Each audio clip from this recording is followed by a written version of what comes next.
Andre's 3 decades of experience in international business and engaging with Asian tiger economies is the foundation upon which he adds value to all businesses wanting to engage with the Asian century. Currently helping businesses and professional bodies understand the intricacies of the geopolitics of trade in a region dominated by China.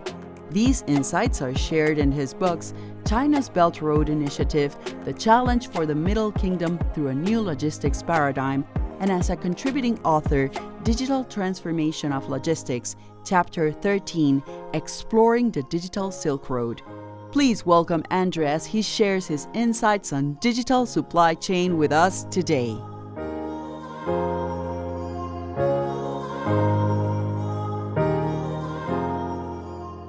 Welcome back to our journey along the digital supply chain. In today's episode, we're going to take a closer look at smart contracts. We're going to ask and answer questions whether it improves efficiency, whether reduced bureaucracy optimizes your supply chain, and we will also briefly look at some of the issues around blockchain itself. In today's episode, as always, I'm very happy and pleased to introduce 3 guests, which will bring an international flavor to our discussion and hopefully share insights from around the world. We have Puli Saravanan, who is an advisor to the energy industry and to technology startups. He's based in Singapore. In Paris, I have Slava Gornov, who is the Saipem Senior Chartering Manager Controller for the international fleet within the oil and gas industry. And finally, from Australia in Adelaide, we have Akash Lagad, who is the Head of Logistics and Continuous Improvement for Beach Energy. I hope you will find the episode interesting and will stimulate some thought around smart contracts and the best use of them. I'd like to welcome Puli Saravanan to the show to talk about smart contracts. Puli is based in Singapore and is an advisor to the energy industry as well as to technology startups. And I'm sure we will gain a lot from his insights into smart contracting and particularly blockchain. Thanks, Andrew. Puli, just to start with, would it be fair to say that a smart contract and blockchain are one and the same thing, or are they different? Are there different elements within smart contracting and blockchain? Yeah, but first, thanks, Andrew, for getting me in. Yeah, on this part of this program. Answer is smart contract uses blockchain to make a meaning out of it. Mm-hmm. So blockchain is a technology. Smart contract is one way of how you use blockchain to automate, you can say, in simple manner, and make it effective for the sub-buyer and seller. That's what in short, yeah. So would blockchain be a facilitator of a smart contract? It is. That's a base of smart contract. Okay. There are many other technology within blockchain, but blockchain is a fundamental base for smart contract. Okay. Now, would it be fair to say that smart contracting provides for a more efficient supply chain because it reduces red tape and bureaucracy? The answer is yes, correct. It does, because it automates all what we do nowadays. And when it automates, it's not just automates like the soft copy, but it puts in a platform where people get an access immediately and then validate that information, data, or document, which is authentic. That's very important. It's like a legal document, which it may take days or weeks or months to get it sometime, but it's instant once you get the document done. And it is linked with the legal system too, because that's what is happening now with across the world. When we say legitimate, it must be legal document too. So it is all converted in that angle. Yeah. So where is this documentation stored, and how does one access it under a smart contract system? It's a very good question. Yeah. In fact, I discovered this whole process of building this process of one of the blockchain system for our startup we had. There are 2 options. One, giving an option to store in the node where we sit in. Say, if you are in the blockchain and I'm in the blockchain, you are the buyer and I'm seller. We become two nodes in that. We can choose to put those documents in that node and we have an access to it. That's first. Second, we leave it to the centralized system and that stores all the information. There are pros and cons of both. Because if we keep in our system, individual system may not be, I'm talking about maybe for the consumer, it may be too much loaded, either a laptop or a computer or a phone or whatever it may be, but that will give a quick process. Flip side is, say, security in the sense, the personal computer or phone or tab or whatever it may be, it's not as good as it can be in a corporate system. So usually preferably to rely on a centralized system which sits in the cloud. Yeah, that's what ultimately we end up. One of the challenges people face is how do we make it more faster? Because all of us, like million, it's easy when 2 are there, 5 are there, 10 are there, and million consumers, users are there, it slows us down. Yeah, that's one of the challenge which is being worked out. Yeah. So how would you control access to the data? Surely there wouldn't be a situation where anyone would be able to access information regarding that particular supply of a product? The point you mentioned is the crux of all blockchain. Security, right? I mean, there are two forms of data we always classify. One is personal information, another one is public information.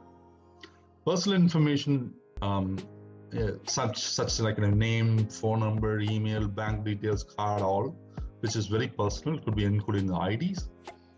And public information is more stored as a transacted data. Whatever you sell, whatever I buy, in between parties, right? That's what public. The public information is accessible to the parties who are involved, but private information is only to the party who wants information. Unless that party wanted to share, let's say you're the buyer, I'm a seller, I want to transact that information, open up, I can give a slot for you to open up and see and validate, hey, it's me, on top of the blockchain. That's possible. So these are the two ways of storing it. And even the public information is all within that node, like, the clouds that has 1 million nodes, assuming 1 million users, only they have an access to the public information, which is not possible to access by other than this users. So if there's a dispute within for example, when it comes to payment, and there's a dispute around the finance and the release of that finance, how would that be resolved under the smart contract or under blockchain? The process, as I said before, the process does not change whether I do manual process or using the smart contract. Because the validation is, end of the day, by the end consumer or customer. Today, if I order something, maybe online is not still, like if I place an order on Amazon or Alibaba, still it's not smart contract. When I get a delivery and I have an option to validate and then confirm this is the product I ordered. If not, I can immediately reject. Even if I accept it and then I open and check, I can call them and then say no. This process same as in the smart contract. The end user validates, period. That's all. So it doesn't change. But in between, one of the beauty here is, in the previous process, like normal conventional process, I will not have access to a lot of intermediary documentation, proof to the source. But here, there is a traceability, and I wonder from where exactly this came from. I would have an access to that. That's the beauty of the system. That's why the transparency comes. Some of the people use this for insurance purpose. That's another topic actually totally, which is much more value-added because of the blockchain. Yeah. Well, that's very interesting. And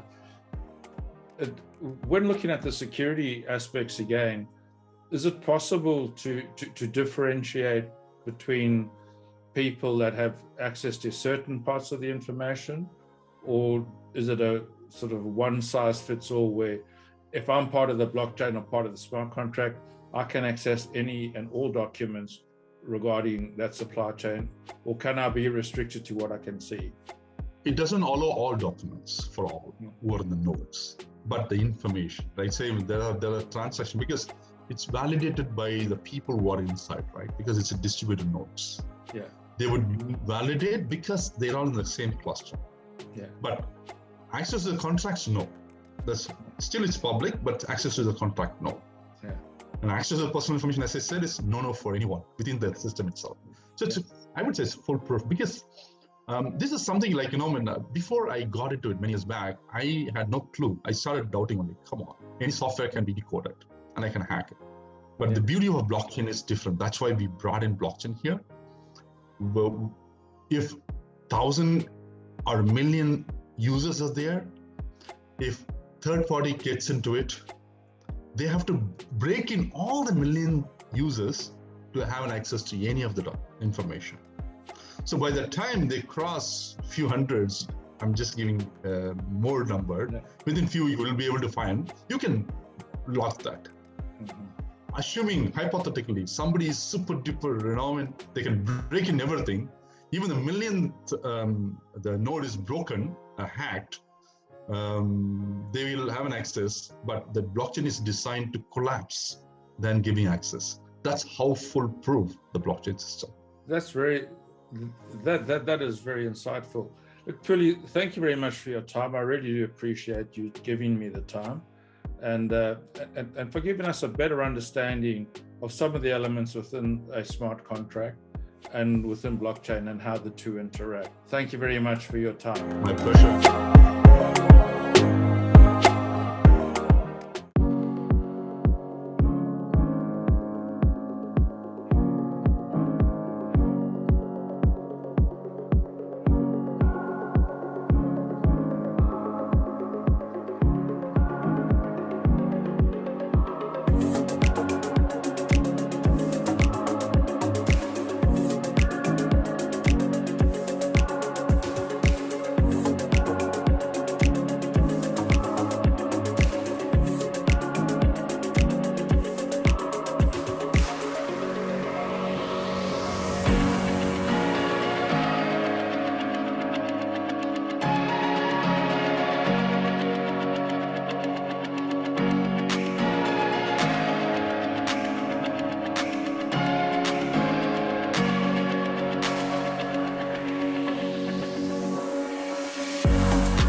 Welcome back to the episode looking at smart contracts. I'd like to welcome our next guest, which is Slava Gornov. He's the Senior Chartering Manager for Saipem, an engineering and construction company predominantly in the oil and gas industry. Slava also has extensive experience with BIMCO smart contracts and contracting. So I'm looking forward to him sharing his ideas and perceptions around smart contracts. Slava, welcome to the show. And perhaps we can start by kicking off and ask the question, how does smart contracting facilitate supply chain? Yeah, Andrew, first of all, thanks a lot for the invitation. And let me refresh what a smart contract is to start with. In a simple words, it's also an agreement which is converted into a digital algorithm using formulas like if this happens, then that happens. So once conditions are respected, the corresponding actions are executed automatically. So the digital code exists in a sort of a decentralized blockchain network, and everything is traceable and basically irreversible. So completely simplified example for a supply chain environment would be like if the goods are sold and shipped, then the money transfer is effected to the seller. Traditionally, every step of this process depends on a sort of paper-based evidence, certification for the goods, quality inspections, export-import declarations, insurance, bill of lading, letter of credits, and of course the contract itself. Just imagine how many people handle this paperwork. How many man hours, how many mistakes and frauds are possible. So basically, when you have an example like I was called a week ago, actually was not called, I first get an email copied to three different persons trying to recover a paper letter of payment guarantee sent by post and delayed by almost 10 days. So out of curiosity, I estimated roughly about 5,000 euro losses in labor costs and interest paid to the bank. And if you simply multiply this kind of money by a number of contracts which are concluded every second around the globe, you will understand the scale of the potential benefit. With the smart contracts, every participant will issue digital documents in order to trigger automatic finalization of the transactions. So the first result is there's a clear advantage in terms of time and subsequently labor expenses. Second, mistakes, duplications and frauds could be eliminated because blockchain provides the transaction record log, which is traceable and tamper evident. And the third one, the events that triggered by the contract life cycle, and all like this, all cargo, money and information flows are available in real time through the segmented access. For example, buyer wants to know where the goods are, check the system. Seller wants to understand how much time is left before he gets paid. Click the button. Insurance forgets to issue the cover for one piece of the transport or another. A reminder is sent automatically, and so on. So in a word, it's beneficial to all parties participating in contract, and smart contracts will reduce the waste, any kind of waste, and will increase efficiency across the end-to-end process. Does it make sense? It makes a lot of sense. I wasn't aware of the huge cost implications, so I can see why someone like yourself would be very interested in the idea of smart contracts and digitalizing, particularly your industry, which I see is mainly chartering and vessel chartering. And how do you see the digitization of this part of your supply chain?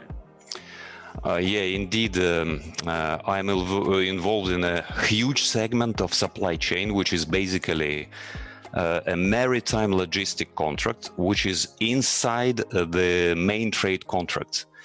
So you have one inside the other. And they would be different. These maritime logistic contracts would be different. For example, if you sell one container of steel or full ship of steels, or you need probably a special vessel to install a wind turbine generator on offshore wind farm. So there's a well-known NGO, non-government organization called BIMCO, which enormously facilitates chartering by developing standard templates for different types of vessels and purposes.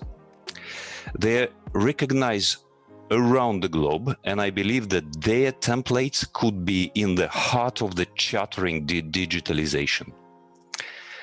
They already exist electronic bill of lading, which allows faster transfer, and it's already included in the smart contracts running around. Every time when the maritime transport is involved in this contract. So just imagine how fast could chartering be if, for example, the parties agrees, they accept the standard terms produced by BIMCO, fill in data, tick boxes online, and then system itself identifies the best bidder of the tender, and then the contract is digitally signed. Dream? Well, the dream's actually needed for the progress, and this is how the e-commerce works, for example, nowadays. Shipping industry is quite conservative, and amounts at stake are huge. We're talking hundreds, millions sometimes. Just imagine that at the moment, complex chartering contracts, which is not yet the big trade contracts, take months to produce, and this of course may impact the main trade contract. It's very interesting insights. I do have and share some of your experience with chartering, and unfortunately the shipping industry to a certain extent is still in the dark ages.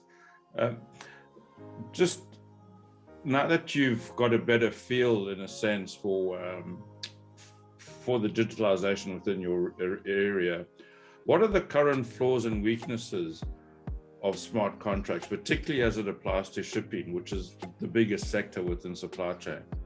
Yeah, there are some problems and flaws. I would try to split them in two groups, psychological and functional. So one of the facilitation principles is to remove from the process the so-called trusted party. Just to take the trusted party, which I'll give you an example, like Uber, for example, is a trusted party between the drivers and the passengers. So without the trusted party, it would be difficult to make sure that drivers get paid and passengers are going where they want. So if you remove it from the process, the psychological problem is that parties will not feel really protected. Another trusted party example is a bank. Between sellers and buyers, they, by their letter of credit, for example, they make sure that seller is getting paid. So first, the buyers and sellers will always need facilitators. And the smart contract itself is just a sort of a code. And I guess you understand that psychological problem is there. Getting into the digital land when basically all the time before we had a sort of a physical, personal trusted party. Especially when you know that at least several hundreds of millions are currently blocked in not perfect smart contracts. So business therefore tends to work with the support and platforms coming from their bankers, which they propose the smart contract solutions. To name a few is Standard Chartered, DBS, HSBC, BNP Paribas, and Bank of China. From software providers like Oracle and SAP, or from trading ecosystems like Corda, Contour, or TradeWallet. Well, if it reduces the time of the presenting documents into the bank from weeks to days, this is a huge progress. And I think that the future is with smart contracts. Second, this new trusted ecosystem, they will have to be extremely multifunctional, capable of integrating what is existing nowadays. So potentially we'll need a new type of IT personnel with at least a dual or triple specialization. For example, a person perfectly coding, but also perfectly chartering. Only like this he would be able to create the smart contract, which is perfect. So I will not mention here the other problem like privacy and security, so on. But I think this is also important not to forget about. So transfer to the smart contracts is, Andrea, is a graded process. We're still at the beginning. With plenty of opportunities. As Confucius said, the whole is always greater than a simple sum of the parts. So for me, the smart contract, the whole smart contract is yet to come. That's a fascinating insight. Do you think we are many years away from it, or are we on the cusp of a break, of a major breakthrough? When I said that we're still at the beginning, I remember times exactly 8 years ago. I don't have the chart of Bitcoin, but it was basically it was the time where it still costed nothing. So for me, the smart contract is less than 10 years as well, and we will see a major change on this side, because saving times and resources is very important nowadays. Also, in the terms of labor and employment, the new type of job, as I mentioned, would definitely need to appear, because we're getting so much more digital that you need to have both caps of the IT, or at least IT manager, and the understanding of the business you are in. Excellent. Slava, thank you very much for your time. I've really appreciate it, and I've enjoyed your insights. And let's hope that the shipping industry, particularly the chartering industry, will take a bold step forward, and we see some progress in the very near future. Once again, thank you, Slava, and I hope you are having a good time in Paris.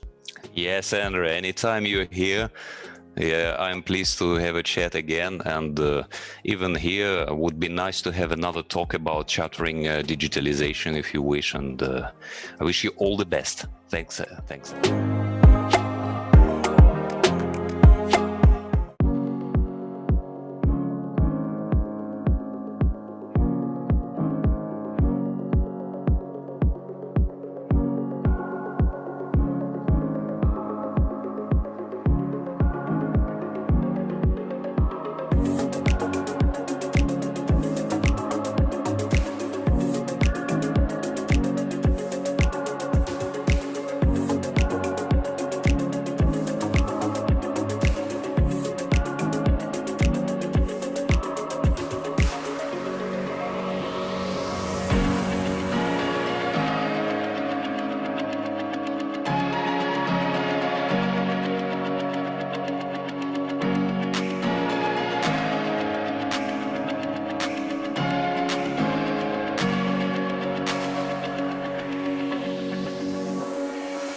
Welcome to our episode that's going to take a closer look at the use of smart contracts within the digital supply chain. Our guest today is Akash Lagad, who is Head of Logistics and Continuous Improvement for Beach Energy. He is based in Melbourne, Australia, and I'm looking forward to him sharing his ideas and his views, and particularly his insights regarding smart supply chains, for which he is well known. Akash, welcome to the show, and I really do thank you for your time. And perhaps the starting point in this discussion would be, what are the fundamental elements, or what things should be included within a smart contract, and why smart contracts? Yeah, so smart contracts are really, I guess, a way of releasing a payment early, right, in a supply chain cycle. So when you've got a delivery of a good from point A to B, you've got the customer and you've got the logistics company, right? And the customer then has to release the payment to the logistics company upon successful delivery, right? Generally at a higher level, right? That's how it works. Mm-hmm. So where a smart contract comes into play is it essentially releases the payment automatically rather than waiting what normal companies wait 7 days, 14-day, 30-day payment terms, right? Which you normally have in your contracts. It releases the payment automatically on the successful delivery as long as some conditions are met. So if we take an example of a meat supply chain, right, where you're delivering some cold meat from point A to B, you might have the successful delivery flagged as, obviously, the meat is delivered in full on time, right? So that could be one matrix. The other matrix could also be that the meat is delivered under 15 degrees Celsius, right, for example. And if both these conditions are met, so the meat is delivered in cold under 15 degrees and the meat is also delivered on time in full, then a payment's automatically triggered from the customer to the logistics company upon a successful delivery. And that's essentially what a smart contract is at a high level. Now, often people seem to confuse the idea of a smart contract and blockchain. Are they one and the same thing, or is smart contract more of at a higher level than blockchain, or does blockchain facilitate the smart contract? Yeah, so what blockchain technology essentially allows you to, blockchain is essentially a database that is that has very high security, right, at a very high level. So you can't change the records that easily. So where they come into play and where they come together is blockchain technology essentially allows you to trace end to end and allow that transaction of the smart contract to sit on the blockchain. And by sitting on the blockchain, both parties and also parties outside the supply chain, like auditors, etc., are able to trust that that transaction was real and it wasn't tampered with, and essentially it really happened, right? And that's where the blockchain technology comes into play, and smart contracts essentially sit on top of the blockchain, well, underneath the blockchain, right? So if your blockchain is your umbrella, your smart contract is an application that feeds into the blockchain. Very interesting. And I think it's an important delineation to be made, because many people are intimidated that the level of the smart contract is really the detail of a blockchain, and you can enter the world of, my understanding, you can correct me if I'm wrong, is that you can enter the world of smart contracting without necessarily having a blockchain environment. Is that true? Yeah. Yes. So you could have a smart contract that feeds into a database or something else, right? So it's out of the blockchain world. But the whole point is, well, do you trust that transaction happened? Was it tampered with? So those are the kind of questions that come into play, because some of these payments might not just be a couple of dollars. They could be millions of dollars, right, that you are releasing upon successful delivery automatically without checking anything, right? And you're trusting that the system ticked everything off correctly and everything was okay, and no one tampered with the data as well, which is the main thing, right? So the truck driver might have delivered the meat. However, he delivered the meat at 20 degrees, but he says it was 15 degrees, right? And there could be some tampering there that could happen, and that's where blockchain technology comes into play, because you can't tamper with that data that easily. What would you regard as the minimum requirements for companies to have in setting up a smart contract? What would be the essential elements that one would look at? Yeah, so that's where I think the world of digital supply chain is still fairly still needs to mature a little bit, because for you to run a complete end-to-end smart contract, you would need the customer not only to be on board, but you'd also need the logistics company, right? So you need two parties to essentially be on board with using the smart contract and using the technology. And while you as a customer might say, look, as a company, we want to head down the smart contract route, you still need to have your logistics providers that you are contracted with as a company all on board as well. Otherwise it doesn't work, right? So, and that goes right from the start to the end of the supply chain, because then you can really trust it, right? So if there was a distribution center in the middle of your supply chain, then that had to come into play as well, right? So then someone can see the end-to-end delivery was done successfully. What do you think are some of the barriers to this developing quicker than what it is? I'd say the barriers is just I think some of the maturity and the knowledge, right? I think a lot of people don't really understand the power of what smart contracts can do, the power of what a digital supply chain can do. I think it's something that people are now talking about in this decade now that we're going into, and it's going to become more of a reality. Even Industry 4.0 as well, and all the other technologies that sit around, whether it's AR, VR technology, all these other technologies. I think we're going to enter an era where we've been probably talking about it for the last decade, but there hasn't been real use cases, and now people are starting to get those use cases happening. So I think it's just a pure maturity thing. Smart contracts in particular, the most useful element of it is really when you can integrate it with the blockchain. That's when you really get the power and the full trust solution. So you're really waiting for blockchain technology to also make its way into the business world, you could say, right? So I think it's there around the corner. I'd say 5-10 years away before we start seeing this happening at a larger scale. But I know there's companies out there that are already starting to experiment with smart contract and blockchain technology. If you had to give a message to people contemplating going into smart contracts, or not contemplating, but hesitating to make use of smart contracts, what would you advise them in terms of the power within a smart contract, and particularly with blockchain connectivity? So I'd say the power is really, really taking away human intervention, right? So you're releasing a payment which you'd have probably a whole accounting and invoicing team sitting in a normal company. That happens automatically. You've got a ledger that records its entries, so there's no need for you to have do audits on checking, did this delivery really happen? Was the rate applied by the logistics company correct? All of this is automatically done on the ledger. So there's really no need for any manual intervention from either side, apart from the truck driver delivering the goods.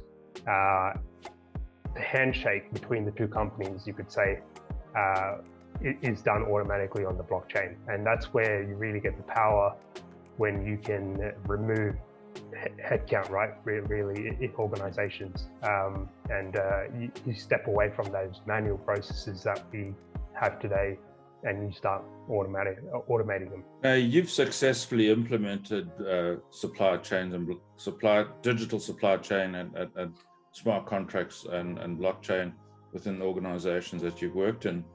Are there any hints as to what's the best process, or what's the most effective process in implementing? So I'd say it's really just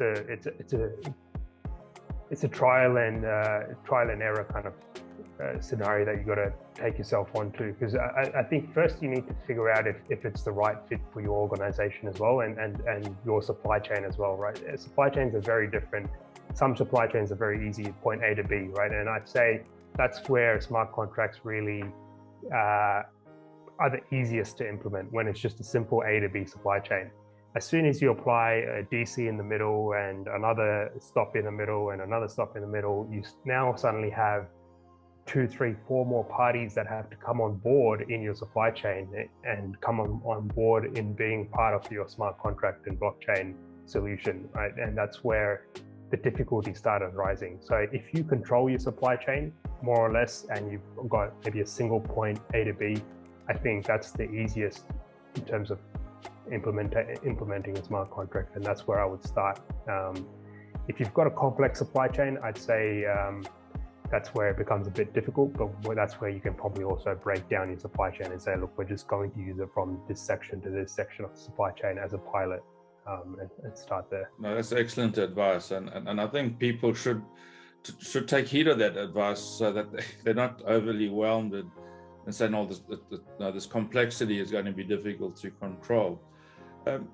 Perhaps could you share some reflections of how working with smart contracts and blockchain has facilitated you in your role? Yeah, so more than that, I might give you an example of where we used it, right? So where we really, so I did a